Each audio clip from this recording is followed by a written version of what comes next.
Namaskar. I am Dr. Divya Upadhyay Joshi. I work as Deputy Director at the UGC Human Resource Development Center and Coordinator of the Women's Studies Center, Kumar University, Nainital. I welcome you to the module that deals with data invisibility and the data gender gap. Data is fundamental to the functioning of the modern world. In research, policy formulation, and governance in varied sectors ranging from economic development to healthcare to education and national security, we rely on numbers to allocate resources and make critical decisions. But it has been alarmingly reported that because so much data fails to take into account gender, because it treats men as the default and women as atypical, bias and discrimination are necessarily integrated into our knowledge systems. And this lack of accurate or sufficient data about women, the gender data gap, results in faulty or incomplete research results and has a subsequent snowball effect on practice and governance. Women across the world pay tremendous costs for this bias in time, money, and often with their lives. Basic information about women and girls, their lives, the work they do, the challenges they face, even the very fact of their existence is often lacking. This is called the phenomena of data invisibility and results in a data gender gap. Thus, the non-reporting, underreporting or false reporting of data during studies on women's issues or gender issues can be called data invisibility. There is a corresponding misbalance in similar data sets about the different genders which we call the data gender gap.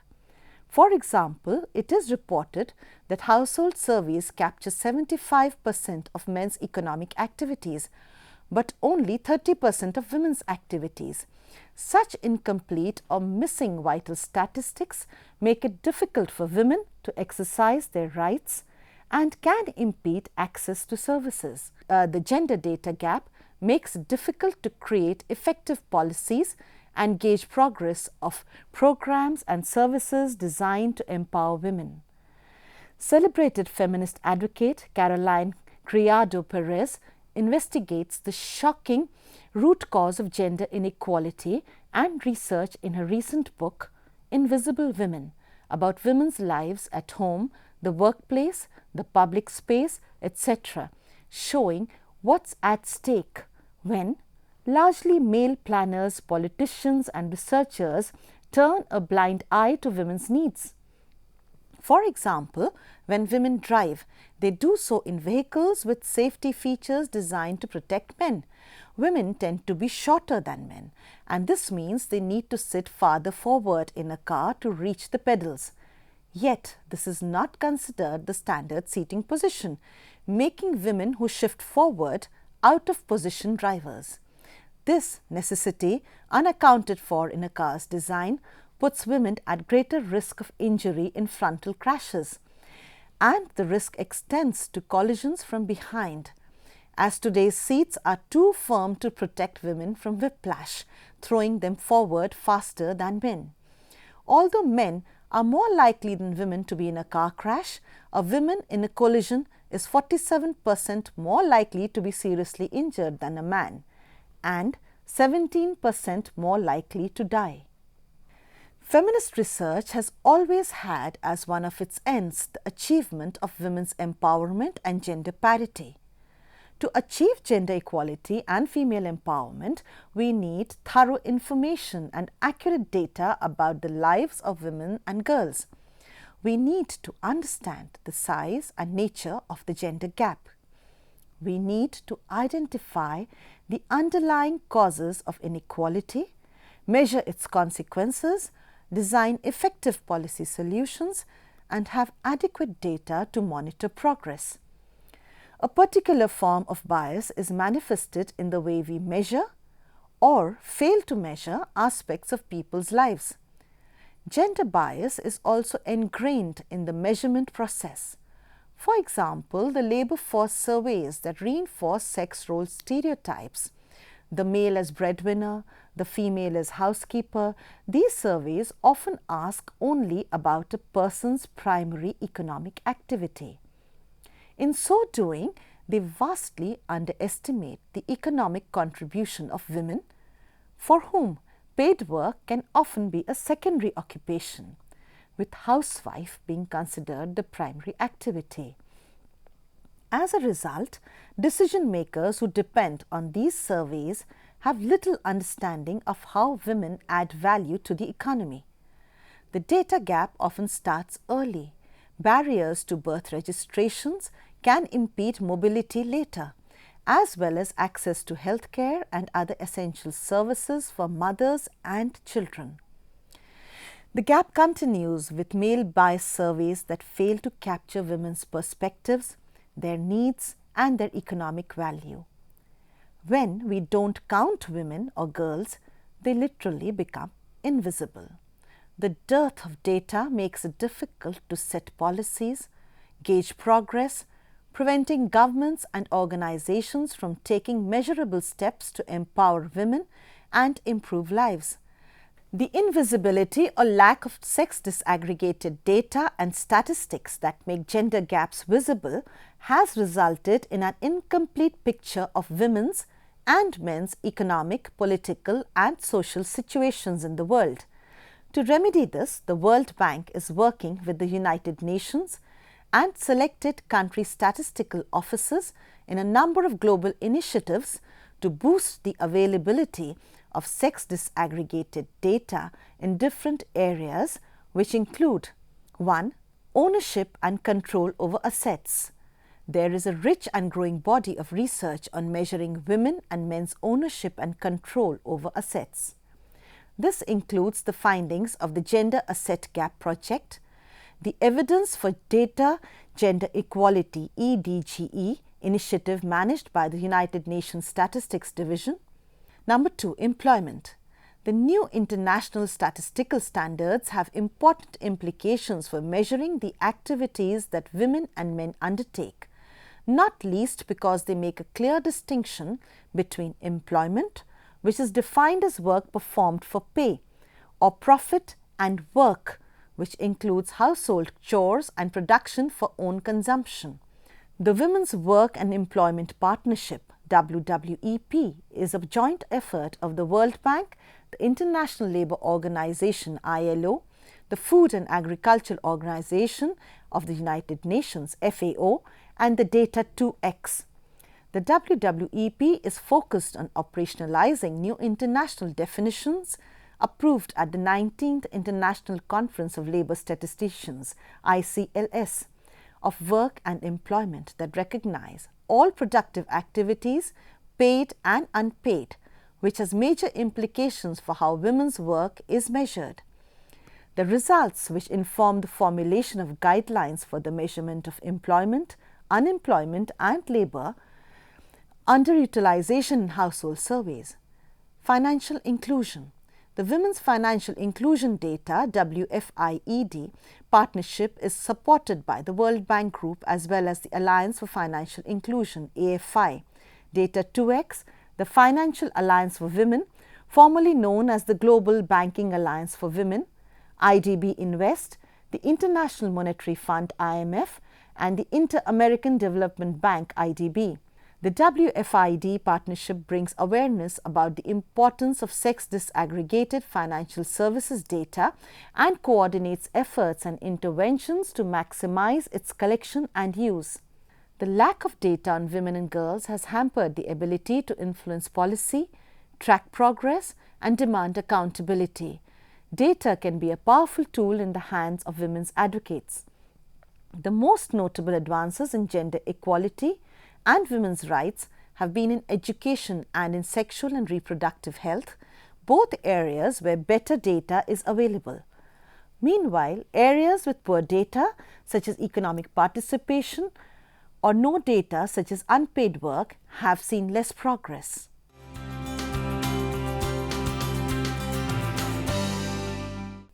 How data becomes invisible.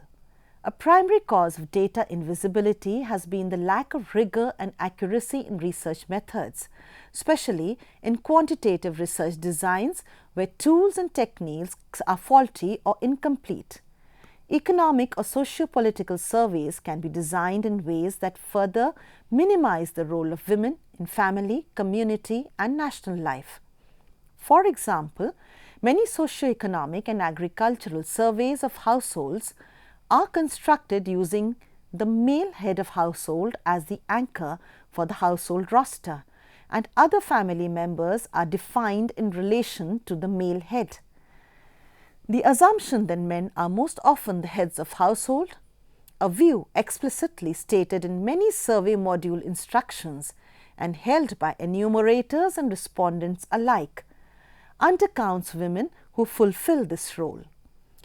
Old methods of data collection and analysis are often inadequate or innately biased, designed in ways that fail to take into account the reality of women's lives. Traditionally, for example, household surveys are anchored around a head of household defined generally as the adult male and regard other household members only in relation to the head. As a result, female-led households may be undercounted and overlooked in the distribution of resources. Survey questions may be based on traditional views of gender roles and therefore yield bad data that gives an inaccurate picture. Also, labor force studies designed to gauge economic participation often ask only about primary activity. These surveys were conceived with a very particular way of how work takes place, defining work as a typical 9-to-5 paid job, mostly done by men, while women's unpaid housework and care work is not counted. Non-existent and substandard data has major impact on the lives of women and girls. If the number of female-led households is underreported, these households may be overlooked in the distribution of productive resources and may receive fewer benefits from anti-poverty programs, especially those that target the head of household. However, equal access to inputs in itself may not be enough, and to close the data gender gap in agricultural productivity, agricultural policy will have to explicitly acknowledge the existence of female farmers as separate from male farmers and design policies to address their different needs.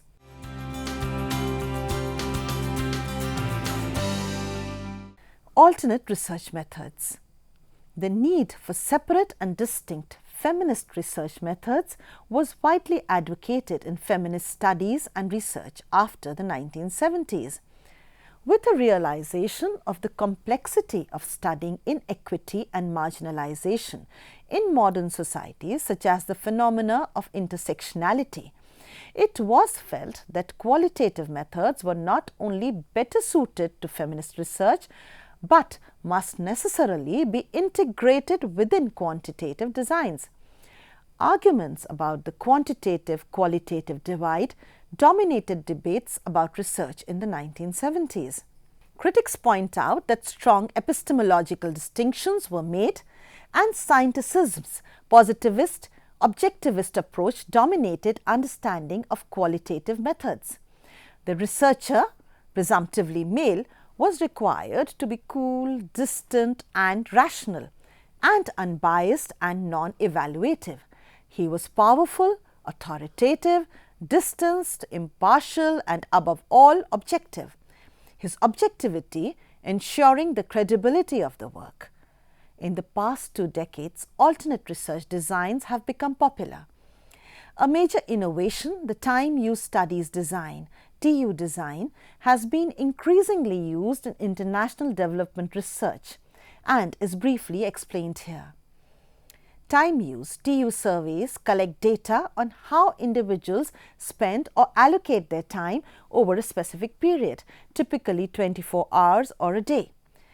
The data collected and statistics produced provide quantitative summaries highlighting what individuals in the reference population do, the activities they engage in, and how much time is spent doing each activity.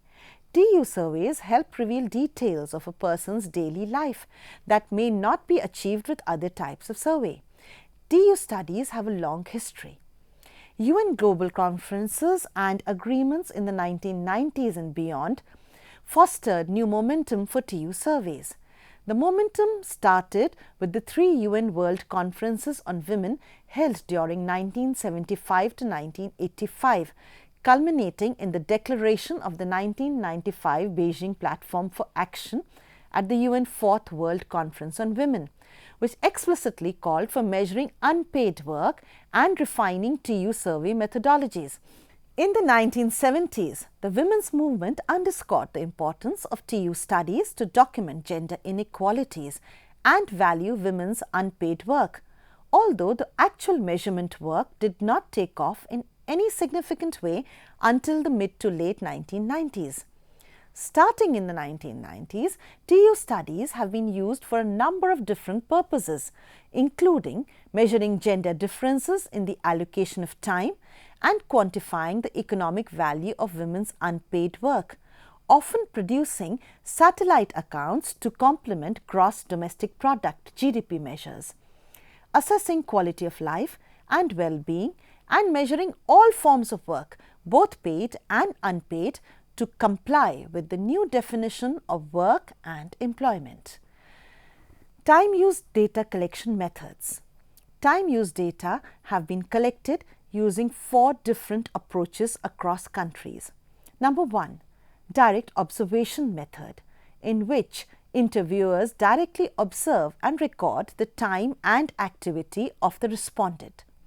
Number 2, time diary method, in which the respondent is asked to self-record all activities undertaken during a typical 24-hour period at time intervals ranging widely from 10 minutes to 1 hour across countries, and the beginning and ending times for each activity. A list of activities is usually provided to the respondent. Number 3, interview method, using interview recall, in which the respondent is asked to recall instead of being asked to self-record all activities undertaken during a 24-hour period for given time slots. An activity list is used in the interview. And finally, number 4, stylized questions method, using interview recall, in which the respondent is asked to report time spent on specific activities of interest during a reference period, either on the previous day or the previous week. Time use data reveals how, partly due to gender norms and roles, men and women spend their time differently. There is unequal distribution of paid and unpaid work time, with women generally bearing a disproportionately higher responsibility for unpaid work and spending proportionately less time in paid work than men.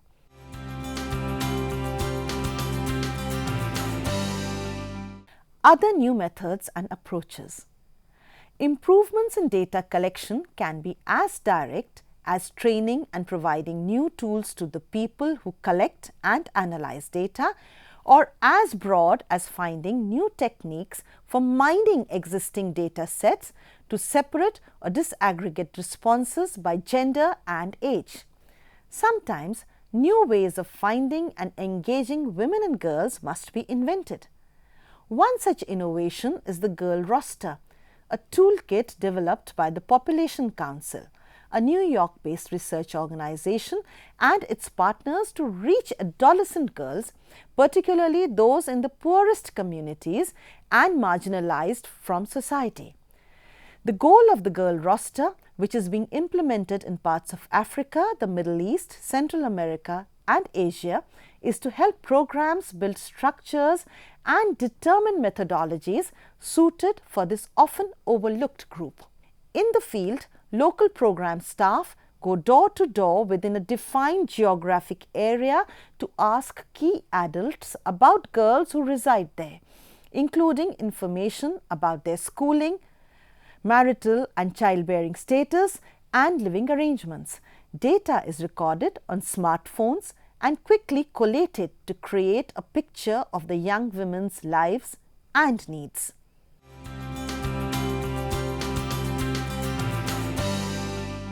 making the invisible visible. There has to be an effort to work directly with governments around the world to help them collect better data more often and use it to make real, measurable progress in reaching women with family planning. Access to more data or better quality and greater frequency provides governments with a huge opportunity to be responsive to their communities and to provide services that meet the needs of the people using these services. Data gaps are often closing, simultaneously revealing the promise of gender equality and exposing new challenges.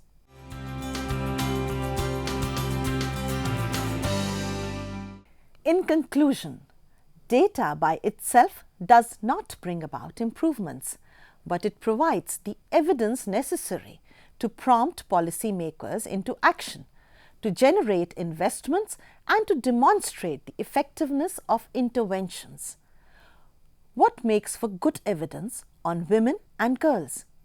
Good evidence on women and girls, above all, is of high quality, that is, data is reliable, valid and representative and free of gender biases. Good evidence also has good coverage, including country coverage and regular country production, and is comparable across countries in terms of concepts, definitions and measures. Lastly, good evidence on women and girls has the desirable features of complexity, where data from different domains in women's lives, for instance health and employment, can be cross-referenced and cross-tabulated, and granularity, where the data can be disaggregated into smaller units by race and ethnicity, age and geographical location, as well as sex. Data can be a powerful tool in the hands of feminist researchers and of women's advocates. Without it, the ability to influence policy, track progress and demand accountability has been hampered. These are major advances and herald a new realization that improving the way we measure is integral to making social, economic and environmental progress. But this is a big job. A recent count yielded 28 policy-relevant gender data gaps across 5 global domains: health, education, economic opportunities, political participation and human security. 1/3 of the minimum set of the 52 indicators proposed by the UN to track progress on gender issues cannot be generated internationally because they lack either conceptual clarity, coverage, regular country production or international standards. Gender disaggregated data needs to be collected, analyzed and made openly available to unlock opportunities for women and girls and to track progress towards the Sustainable Development Goals, SDGs. A broad range of actors needs to work together to identify gender data gaps, create new methodologies to provide proper disaggregation, establish new data sources, and disseminate gender data-related findings. That is all we have for you today. We hope you enjoyed this session and we hope to see you again. Thank you and namaskar.